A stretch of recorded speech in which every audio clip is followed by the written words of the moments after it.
এক ব্যক্তিকে আগ্নেয়াস্ত্র সহ গ্রেপ্তার করল দিনহাটা থানার পুলিশ। বুধবার বিকেল 3:16 নাগাদেই খবর জানান দিনহাটা থানার আইসি জয়দীপ মোদক। তিনি বলেন, গতকাল মধ্যরাতে গোপন সূত্র খবরের ভিত্তিতে বড় বোয়ালমারি এলাকার মানিক রায় নামের এক ব্যক্তিকে আগ্নেয়াস্ত্র সহ গ্রেপ্তার করা হয়।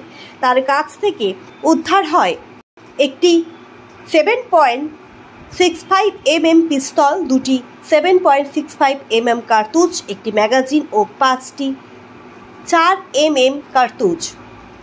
দিনহাটা থানার আইসি আরও জানান যে আগ্নেয়াস্ত্র উদ্ধারের ঘটনায় মানিক রায়ের সঙ্গে আরও অন্য কেউ জড়িত আছে কিনা তা খতিয়ে দেখা হচ্ছে।